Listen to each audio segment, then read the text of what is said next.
Yesterday, I released a video in which I laid out our government's policy direction on the issues of preserving the choices children have regarding their gender identity until they are mature enough to make them. No question that this horrifying policy will be tested and rejected by our courts. It is telling that the week after welcoming far-right American conservative Tucker Carlson to her province to sit with him on stage, Danielle Smith has now moved forward with the most anti-LGBT policies of anywhere. Welcome to Canonymous. You know, there are some days I just don't want to look at the news because the more I do, it starts to feel like a black comedy at every Canadian citizen's expense. No doubt you've heard about Danielle Smith's recent policy proposal on gender-affirming care. What my aim in this video is to take a bit of a deeper look. If you haven't, I am going to go take a look at a couple videos first on what exactly is the plan she has, and then I want to react to some libs sharing their opinion about this because I want to see if Danielle Smith is actually hiding a bigger issue with Alberta and using this as a distraction, because a lot of what she's trying to put into law is kind of already law. Let's get into it. The Smith government is trying to put in place a couple things. So, requiring parents' signature and consent for students age 15 and under who want to change their names or pronouns at school. 16 and 17 don't need the signature, but their parents will be informed. Full-on banning gender-affirming surgeries for Albertans ages 17 and under, but allowing puberty blockers for 16 and 17-year-olds so long as they get approval from a parental physician and talk to them about the transitioning process.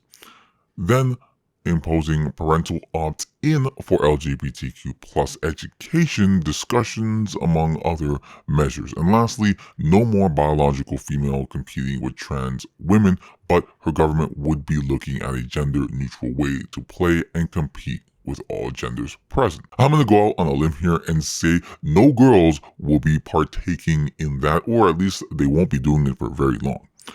And what I noticed a lot of articles and news reporters left out is Smith wants her government to work on getting skilled surgeons to do operations on adults who want to transition to have the best outcome possible. If you don't know, this surgery is very complex and very dangerous. Also, she does want to provide more counseling for 16 and 17-year-olds and their parents to know exactly what's going on, have a bit of a deeper discussion, and know the risks and all for what they're about to undergo. So far, I don't think she's saying anything wild, and I don't think most people would disagree with that.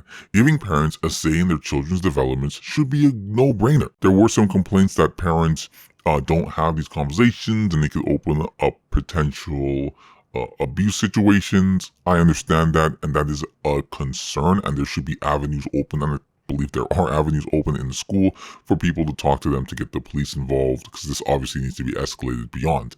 But I would say for the most part, most parents aren't abusive and want to understand what their children are going through. All that being said, there are some rumors though that the conservatives have been told to keep off this issue and not say anything about it, so we don't, at least at the time of me recording, there really isn't any information I can provide on that. Now that we know all of that, let's take a look at the libs' reaction. Trudy, first of all, already says a whole lot of nothing. He says if Danielle Smith wants to fight someone, stand with us. I thought he was about to punch her in the face or something like that, or threaten her. Anyways, back to the beginning. If Premier Smith wants to fight someone, stand with us and fight for Canadians on lower grocery prices, on affordable fuel, on more housing, on fighting climate change. All of which is his fault in the first place. I'm just going to throw that in there. He didn't say that. And then goes on to say, fight with us to defend the rights of vulnerable Canadians. Don't fight against vulnerable LGBTQ youth. I think she's really just giving them a chance. But what do you guys think? Let's take a look at some of the other libs that I want to address and get into the actual, like, is this a distraction? Is this, a political ploy? Let's see. I just want to say very clearly off the bat that some of the stuff that she said is actually, that I think a lot of viewers will probably think sounds reasonable to them, is actually common practice, healthcare best practices, which is all this gender reassignment surgery. You can only get that if you are an adult. Okay, so that checks out, and I'm glad she said that. A lot of people do like to think that they're like changing like actual children, like there's just like a company out there just kind of waiting and lining them up. It's not really like that. I believe it was though like 25 young adults, like around the age of like 18 to like I guess 25 or something like that, that did have the surgery last year in Alberta. At least so at least in Canada, you can't just go and do it. You do have to be an adult. 18 is still pretty young in my own opinion, but that is the law, and we do allow 18-year-olds to do a lot of other things that are just as dangerous, such as war, such as OnlyFans, that can be very dangerous. But pronouns, puberty blockers are still just as dangerous. So her blocking of that is definitely a good thing. I changed careers personally. I changed career paths like 3 times. If you asked me to pick my gender as a child and have the confidence to know that I made the right choice, would be a wild request. The reason she's doing it is because it gets people like us to talk about it. It plays to people that she is courting. A lot of people are watching Fox News and reading right-wing news outlets who are obsessed with this topic. The other thing is it's a great distraction. If you read Alberta news, you will know that there is a huge crisis in emergency hospital rooms. And there it is, the distraction. I'm not against the policy, right? I've already said that there are multiple things within that policy that are definitely things that we should have been doing anyways and should be doing now. Common sense. Common sense conservatives. Anyways, within it are good necessary steps. But I want parents more involved with their children in school. I want more opportunity for kids to be kids and just sort of enjoy their time and not have all these gender problems to worry about. I don't have kids, but definitely I am not sending them to public school with all of this nonsense going on. Anyways, she talked about the issue with Alberta hospital wait times, which is true issue in the province. It's actually an issue in my own province as well. It's an issue in a lot of places. She also goes on to mention their rent increasing. Alberta's rent was once the envy of the country. My buddy and I were gonna move there actually at one point. We didn't. I'm still in Toronto, and good thing I guess, as it's rising higher and higher, and Albertans are complaining about this. For the 9th straight month, Calgary has topped the list among Canada's largest cities for annual rent growth.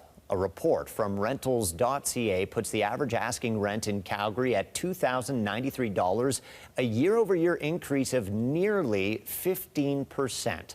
But it's probably because they did advertise for people to come, and you know what? People went. So Canada being a first world country is its like major selling point. You know what I mean? Like it's obviously got a whole bunch of other stuff, but that's what kind of comes with being a first world country.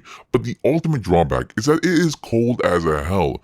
Okay? If the living conditions are also crap, Canada really no longer has it can be counted as a good place to live. In my opinion, anyways. While we're talking about this, we're not talking about that. We're not talking about the fact that in Calgary, rents have increased more than anywhere else across the country year over year. We're not talking about the opioid crisis. We're not talking about homelessness. We're not talking about all sorts of issues that are actually what the government should be focused on. Politics is a game, and the Libs are playing it, the Conservatives are playing it. Hell, the news reporters we just watched are playing it too. So personally, I don't think Danielle Smith is dumb. She knows what she's doing. She knew what she was doing with the Tucker Carlson situation, and she knows what she's doing with this policy. Some of which is already taken care of by law, but is still restated.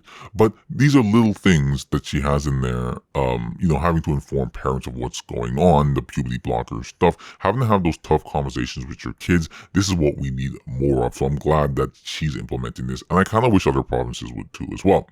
Not to shy away from the issues that, we don't want to talk about. Like, having these tough conversations is necessary. And I think it's getting harder and harder for parents and kids to sort of find that middle ground in that area which they can communicate with each other without fear. And I think, people have made parents, especially if their parents are, that's not necessarily super supportive of LGBTQ stuff. It doesn't necessarily mean they're not human. You know what I mean? It doesn't mean you can't, if you sit there and talk to them, they probably do love their kids and want to help out. I'm sure there were some abusive ones, but I don't think it's every single one of them. So is it a distraction? Yes and no. Much like abortion in America, I think it is a distraction in that way, but it also does have real world effects, and policies make real impacts on people. Now, in the Smith policy, example, it's gonna, I think, save a lot of kids the pain that they would have gone through had they decided to start puberty blocking and kind of doubling down, tripling down on this gender reassignment stuff without really thinking that through and having that real deep thought process. Now, we already have laws for what kids can and can't do if we think it's dangerous for them to do, like handling a car, or even, or if it's going to exploit them, we don't let them work certain intensive jobs till they're 15, right? And to me, this is no different. Is it a political chess move? Yes, but I believe it's a good one. Like, comment, and subscribe, and come back for more.